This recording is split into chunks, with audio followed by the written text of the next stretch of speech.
नमस्कार एवरीवन, और मैं आपका दोस्त मनोज कुमार। ठीक है, और आज हम लोग आपको बताएंगे, मैं आपको बताऊंगा कि एजुकेशन कितना इंपॉर्टेंट रखती है अपने जीवन में। ठीक है, अगर आप इलिटरेट हैं, अनएजुकेटेड हैं, तो आपका जीवन भर शोषण होगा। ठीक है, और आप अपने जीवन में कभी एक काबिल इंसान नहीं बन सकते। काबिल बनने के लिए ज़रूरी है कि आप पढ़े लिखे हो, ज़रूरी नहीं कि आप गरीबी में पैदा हुए, लेकिन ये बहुत मैटर करता है कि आपने गरीबी में मर गया। इसीलिए बेहतर है कि प्रयास अच्छा रखो, जीवन में सफलता ज़रूर मिलेगी। आज नहीं तो कल मिलेगी, कल नहीं तो परसों मिलेगी, लेकिन आपको मिलेगी डेफिनेटली। इसलिए एक बेहतर प्रयास के लिए हमेशा लड़ें।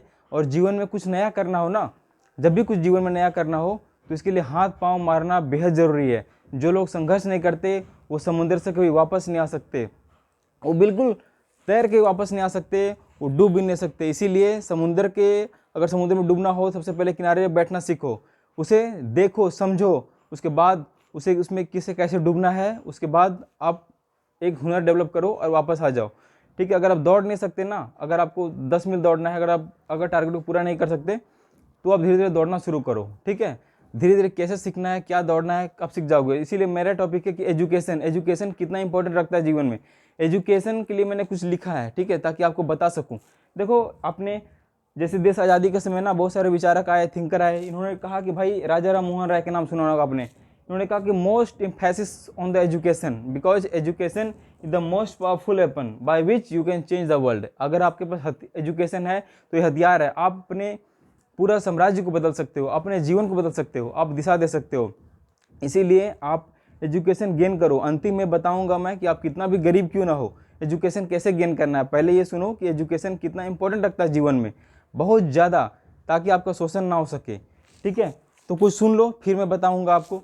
ठीक है, दूसरा विवेकानंद, वो भी मोस्ट ज़्यादा जो थे, ठीक है, वो एजुकेशन के प्रति अपने युवाओं को आकर्षित करने के लिए बहुत ज़्यादा डेडिकेटेड थे अपने जीवन में। वो कहते थे कि पढ़े लिखे लोग कहते थे, अगर तुमने गरीबों को शोषण करके एजुकेशन गेन किया है और तुम पढ़ने लिखने के बाद उनको ध्यान नहीं देते हो, तो सबसे बड़ा देशद्रोही तुम हो, क्योंकि पढ़ने लिखने के बाद तुम उनको भूल जाते हो जो तुम्हारे सोसाइटी से बिलोंग करते थे। इसीलिए बेहतर है कि उन पर ध्यान दो तुम। इसीलिए एजुकेशन अगर आपने गेन कर लिया तो कोई शोषण नहीं कर सकता है आपका। जैसे कि अम्बेडकर जी कहते थे कि अम्बेडकर जी जीवन भर यही लोगों को संदेश देते रहे कि एजुकेटेड बनो, एजुकेटेड बनो। एजुकेटेड बनोगे तो लोग शोषण नहीं कर पाएंगे आपका, और आप एक ऐसा शेर बन जाते हो जो बिल्कुल शेरनी का दूध पी लिया हो। ठीक है, आप दुनिया को, समाज को, सारा सिस्टम को समझ जाते हो, और आपका दिमाग इतना कैपेबल हो जाता है कि आप किसी चीज़ से फाइट कर सकते हो। So you get the education and you fight with the world and you get your opportunity, chance, and you can be a successful person in your life. इसीलिए बेहतर है।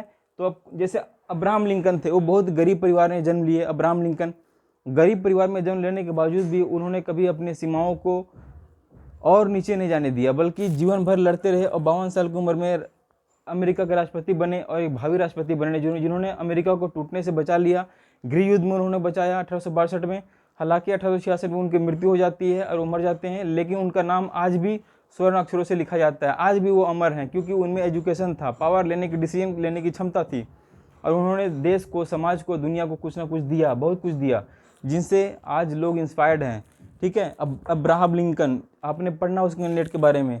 APJ अब्दुल कलाम बचपन में बहुत गरीब परिवार में पैदा हुए। ठीक है, एक हॉकर से लेकर, न्यूज़पेपर वाले जो हॉकर होते हैं ना, वो न्यूज़ बेचने से लेकर के एक राष्ट्रपति तक का सफ़र पूरा किया। उनको भारत में मिसाइल मैन के नाम से जाना जाता है। आज जो देश के मिसाइल का डेवलपमेंट इतना भयानक हुआ है ना, वो उन्होंने एक ग्रेट रोल प्ले किया है मिसाइल के क्षेत्र में।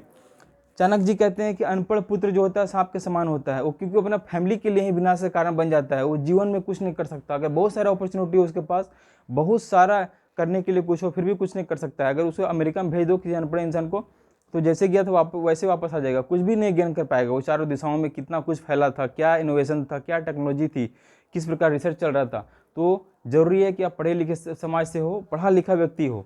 ठीक है, तो आप एक मैंने पॉइंट लिख रखा है कि आप कितने बड़े महानगर में रह रहे हैं, कुछ भी नहीं सीख पा रहे हैं, तो इसका मूल कारण है कि आप अनपढ़ व्यक्ति हैं। आप मात्र केवल लिटरेट हो सकते हैं, जो कि हिंदी इंग्लिश पढ़ सकता है, बेसिक बुक पढ़ सकता है, बट आपका outer knowledge, you have not read the any novel or the any other books which is a very important, which is very enormous. ठीक है, वो आपने पढ़ा ही नहीं, तो आप बिल्कुल गौण दिशा में रह जाएंगे। आप कभी समाज में और अपने देश के लिए कभी डेवलपमेंट कारक नहीं बन पाएंगे आप। इसीलिए दुनिया के जो पश्चिमी कंट्रीज होते हैं वो बहुत ही उपभोक्तावादी कंट्रीज है, लेकिन बहुत ज़्यादा डेवलपमेंट करता है। क्यों? क्योंकि बहुत ज़्यादा पढ़ा लिखा लोग हैं वहाँ, ह्यूमन रिसोर्स बहुत ज़्यादा है। ठीक है, तो आपने देख लिया ना, आज के बिजनेसमैन और बड़े बड़े नेता आपको क्यों ठगते हैं? क्योंकि आप अनपढ़ व्यक्ति हो, आप बिल्कुल इमोशन में आ जाते हो। कोई बात बोला कि मैं आपका ऐसे डेवलपमेंट कर दूंगा, आप इमोशन में आ जाते हो। इस प्रकार से आपका शोषण हो जाएगा और आप किसी अच्छे व्यक्ति नहीं बन पाओगे जीवन में।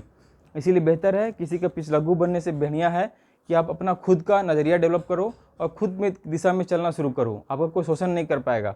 वो जो अनपढ़ नेता आपको पीछे पीछे घुमाते हैं ना, उनसे बाहर आओ आप। ठीक है, बाहर आकर के अपनी दुनिया बनाओ। और मैं फिर बताऊंगा अभी खत्म होने के बाद कि आपको पढ़ना कैसे है। तो महात्मा बुद्ध भी, जो महात्मा बुद्ध जिनका नाम आपने सुना होगा एंशिएंट काल में, जिन्होंने एक नया धर्म, बौद्ध धर्म को शुरुआत किया, उनको